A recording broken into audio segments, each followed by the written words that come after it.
The moment that silenced everyone as studio lights were bright, and the audience was full of quiet excitement. Keanu Reeves sat across from the host, his calm face hiding something deeper. Everyone thought it would be another lighthearted interview, full of stories about his new film and his kindness. But when the host gently asked, "Keanu, you've always been private about your love life. What makes Alexandra Grant so special?" The air changed. Keanu smiled, but it wasn't the smile people expected. It carried weight, like someone remembering both joy and pain. He looked down for a moment, his fingers brushing against the ring he always wore. And then he said softly, "Because she taught me something I didn't know I needed to learn. About truth." The room went still. Cameras rolled, but even the crew felt it, the kind of silence that asks for answers. The host leaned forward. "Truth?" she asked quietly. Keanu nodded, eyes distant. "Yeah, I once thought love was about holding on. But Alexandra, she showed me sometimes love means letting go." He paused, his voice trembling slightly, as if walking through memories that still hurt. "Years ago, before anyone knew about us, we separated. Not because we stopped caring, but because I wasn't ready to face something she already saw." The audience leaned in. It was no longer a celebrity interview, it was confession. Keanu continued. "She saw parts of me I kept hidden. My fears, my doubts, the guilt I carried from people I couldn't save. And instead of trying to fix me, she accepted me. That kind of love, it can be terrifying." He gave a small, broken laugh. "I thought I was protecting her by walking away. But maybe I was only protecting myself from being seen." The host blinked, clearly moved. "So what happened after you walked away?" Keanu took a deep breath. "That's the truth I came here to share," he said. "The part no one knows. Because what happened after changed everything I believed about life, love, and forgiveness for the first time." He looked directly into the camera, and his eyes held the kind of honesty that feels like a wound healing in real time. "Sometimes," he said, "the person you think you lost never really leaves you. They just wait for you to be ready to find them again." The crowd didn't clap. They just sat there, listening, hearts quietly breaking in empathy. Then Keanu's voice lowered, heavy with emotion. "There's something Alexandra did that I'll never forget. It happened the night I thought our story was over. I didn't know it then, but that night she changed everything. And I think the world should know what real love looks like when it's silent but strong." The host's voice trembled. "What happened that night, Keanu?" He looked away, his jaw tightening as if fighting tears. "It started with a phone call," he whispered, "and it ended with a promise I never thought I'd make." The screen faded to black, but his voice remained steady, honest, human. Because sometimes the truth isn't found in what you say, but in what you finally stop running from. And in that moment, everyone watching knew the story was just beginning. The phone call that changed everything. The world saw a calm man sitting in a studio. But behind that calm voice, Keanu was remembering the night that almost broke him. He took a deep breath before continuing, his words gentle but full of emotion. "It was around midnight," he said. "I was alone in my apartment, working on a script that didn't really matter. I hadn't spoken to Alexandra in months. I told myself we needed distance, that I needed time to heal from the past. But the truth is, I was scared. Scared that I wasn't enough for someone who saw beauty in everything, even in me." The audience was silent again. He went on. "Then my phone rang. I remember the screen lighting up with her name. I just stared at it. Part of me wanted to answer. Another part wanted to run. But something in my chest told me if I ignored that call, I would regret it for the rest of my life." He looked down, his hands clasped tightly. "So I answered," and her voice, it wasn't the same. It was softer, but trembling. She said, "Keanu, I don't have much time, but I need you to know something. I forgive you." His voice cracked slightly as he spoke. Those 3 words hit me harder than anything. "Forgive me? For what?"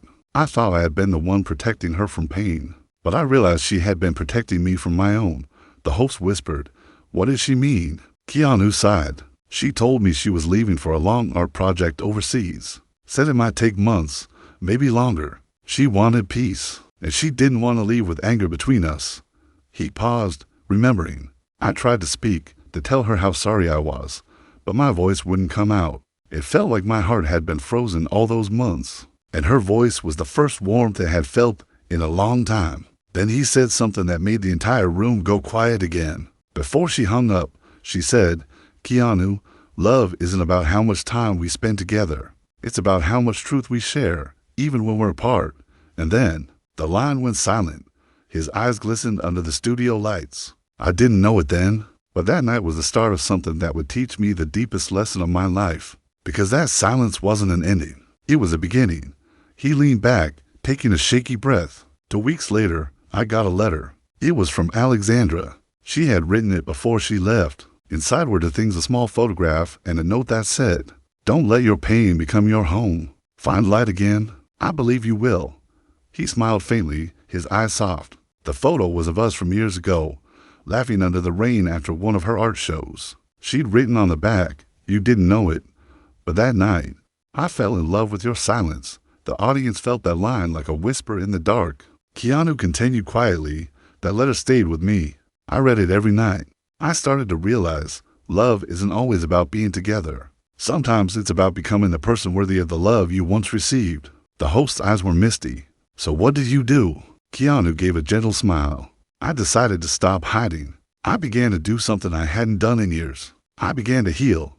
He looked straight at the audience, voice steady and kind. And that journey, that healing, led me to a place I never expected, to a moment where I finally understood what Alexandra had really meant by truth. He leaned closer to the microphone, because months later, when I thought our story was over forever, fate gave me one more chance to prove that love doesn't end where you think it does.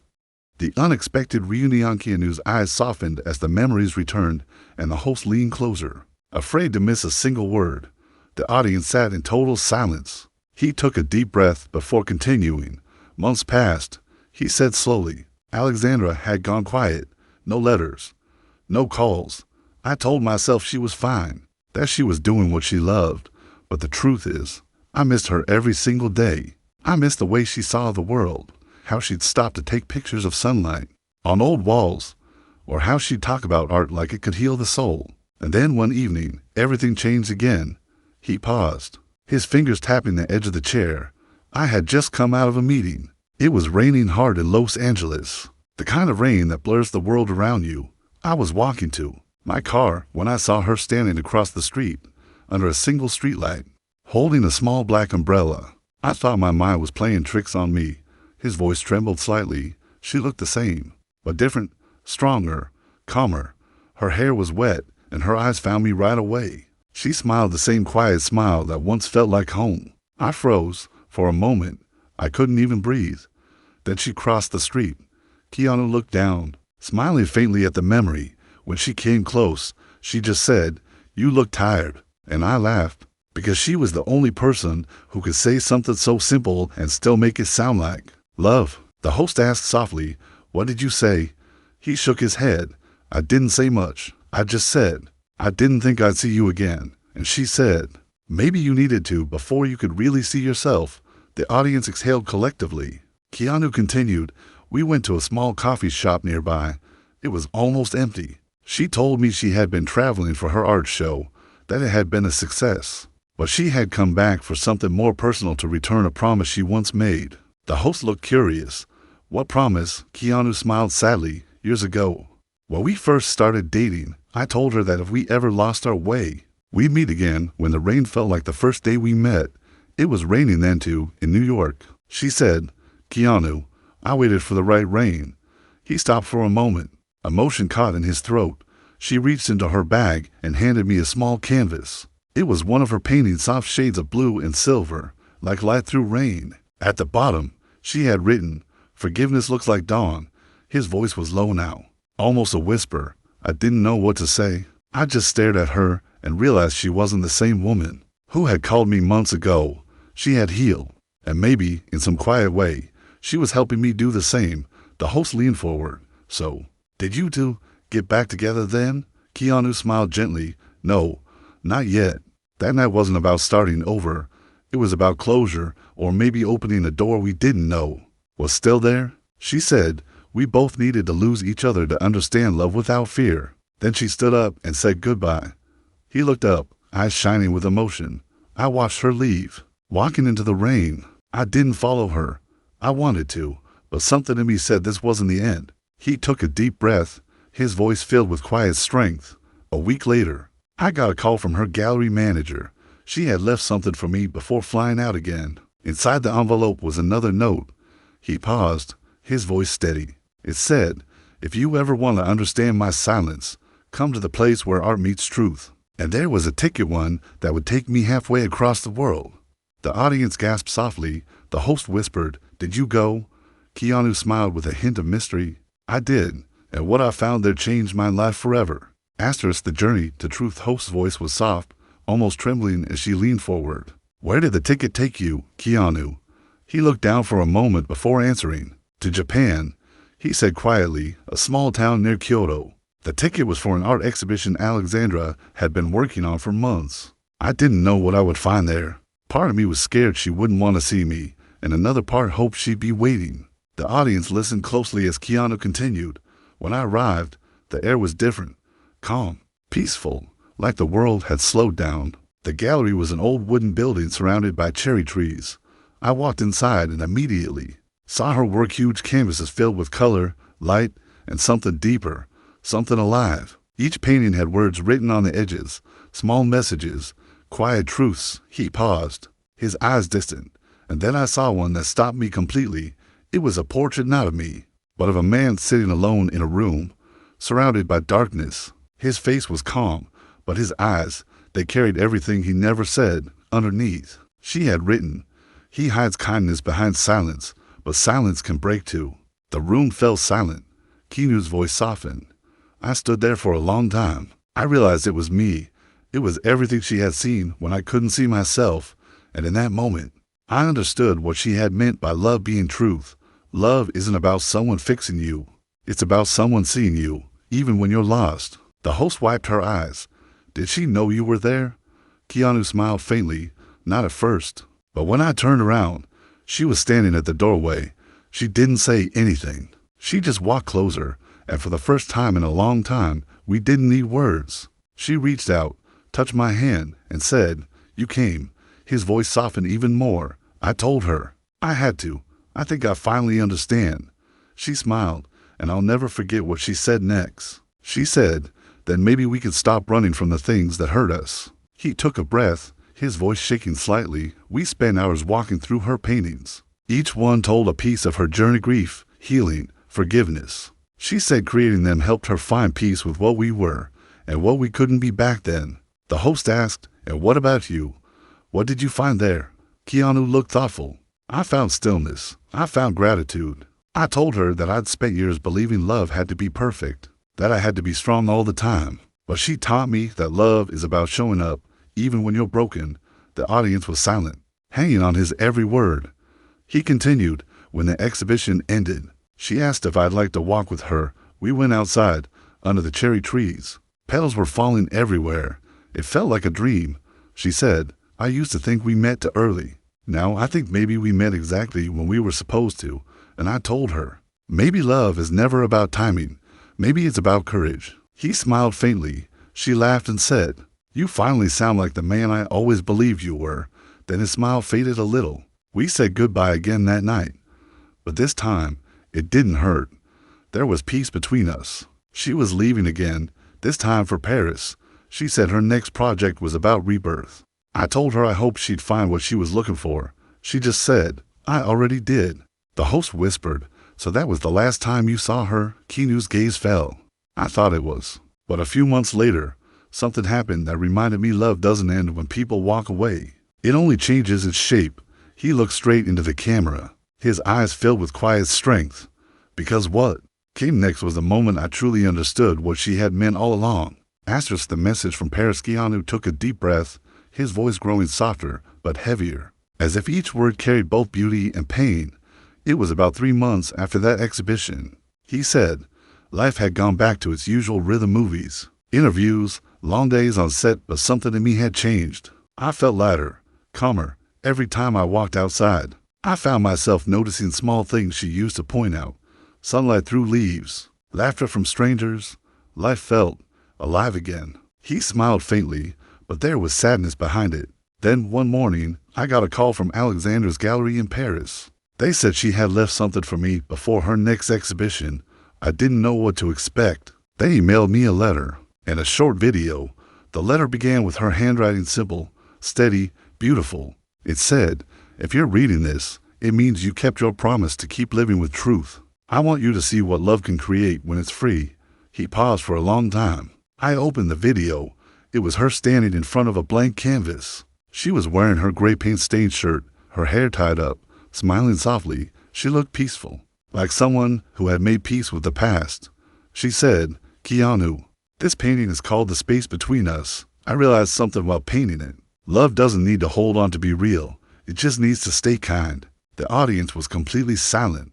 She said she had forgiven everything, me, the silence, the distance. She said the years we shared would always be part of her story, the part that taught her how love can survive without control. And then she said something that will stay with me forever. She said, "I hope you know, you were never my unfinished story. You were my reminder that light exists even in quiet hearts." Keanu looked down, his voice trembling slightly. The video ended with her walking away from the camera and picking up a paintbrush. On the wall behind her, she had written a single line in white paint: "Truth is the only language love understands." He took a deep breath. I didn't know it then, but that was her way of saying goodbye. A few weeks later, I got the news that her exhibition in Paris had opened to the public, but she hadn't been there. The gallery said she had left suddenly for the mountains to work on another project. Nobody knew where exactly. The host's voice was gentle. "Did you try to find her?" Keanu nodded slowly. "I did. I went to Paris. I visited the exhibition. The moment I walked in, I realized her final message was hidden inside the art itself. Each painting had a word written faintly beneath the colors. When you walked through the gallery in the right order, the words formed a sentence. It said, 'You don't find peace by holding on, you find it by understanding why you had to let go.'" His eyes shimmered. I stood there for hours. I wanted to see her one last time, to tell her she had changed me, that she had helped me find parts of myself I didn't know were missing. But she was gone. No one could tell me where. He gave a small, thoughtful smile. But that day, while leaving the gallery, something strange happened. A small girl ran up to me, maybe 6 or 7 years old, holding a white rose. She said, "The artist told me to give this to the man who looks like the painting." His voice cracked slightly. I took the rose. It was real, warm from her hand, and I realized Alexandra had known I would come. That was her goodbye and her blessing. The audience wiped their eyes. The host whispered, "So what did you do after that?" Keanu smiled quietly. "I didn't cry. I didn't chase her. I just stood in the middle of Paris, under a sky that felt infinite, and I whispered, 'Thank you.' Because sometimes love isn't about forever, it's about leaving someone better than you found them." He looked straight into the camera, his tone calm, but deeply emotional. And that's when I realized the truth she gave me wasn't about losing her. It was about finding myself. Asterisk the truth that set him free. Keanu took a deep breath, his voice softer now, but there was peace in it. "People often ask me," he said slowly, "why I never talk much about my personal life. The truth is, some stories don't belong to the noise of the world. They belong to silence. They belong to the spaces between moments, where love continues quietly, even when it looks like it's gone." The host leaned forward, her eyes wet. "So, what happened after Paris?" He smiled faintly. "After Paris, I came back home. Life moved on, but I wasn't the same. I started to see things differently. I stopped chasing perfection. I learned to be present. And I realized that Alexandra's absence wasn't an ending, it was a mirror. She had shown me everything I needed to face in myself. The pain, the fear, the guilt I carried for years. Her kindness had given me the courage to finally forgive myself." He paused, looking down at his hands. "For a long time, I thought love was about trying to hold on to something beautiful, afraid that if I let it go, it would disappear. But Alexandra taught me something else. Love isn't something you own, it's something you honor. It's not about keeping it forever. It's about being grateful that it ever found you at all." The audience listened, quiet as breath. He continued, his voice steady. "Months later, I was on set for a film in New Zealand. One morning, the director brought in a package. It had no return address, just my name written in Alexandra's handwriting. Inside, there was a small canvas wrapped in paper. When I unwrapped it, I saw a single image to silhouettes facing opposite directions, but connected by a single thread of light between them. At the bottom, she had written, "When you speak the truth, love hears it no matter where you are." The host covered her mouth, her eyes filled with tears. Keanu smiled softly. That was the last thing I ever received from her. I never saw her again, but every time I look at that painting, I feel her presence, not as something I lost, but as something that became part of who I am. His voice dropped to a whisper. Sometimes people come into your life not to stay, but to open your eyes. Alexandra did that for me. She reminded me that real love isn't loud. It's gentle. It's patient. It forgives quietly, and it changes you forever. He looked straight into the camera, his expression calm, humble, almost glowing from within. So, if you're watching this, he said softly, you've lost someone you love. Don't think it means your story is over. Maybe it's just beginning in a different way. Love doesn't leave. It just transforms. And the more you tell the truth to yourself and to others, the closer you come to the peace you've been looking for. He leaned back in his chair, the faintest smile forming. I used to believe pain was a punishment. Now I see it's an invitation to grow, to love better, to forgive more deeply. And that's the truth Alexandra gave me. That's why I wanted to share it. The host whispered, "That's beautiful, Keanu. Thank you for trusting us with it." He nodded gently. She once told me that when we speak honestly, the universe listens. Maybe that's what we're all here for, to remind each other that even in silence, love still speaks. The studio lights dimmed slightly. The audience sat completely still, touched in a way words couldn't explain. Keanu's last words echoed through the air, soft, reflective, and full of grace. "I don't know where she is now," he said, "but I hope wherever she goes, the light follows her. The same light she left behind in me." And with that, the interview ended. But for everyone watching, it felt less like an ending and more like a quiet truth unfolding, one that would stay in their hearts long after the screen faded to black.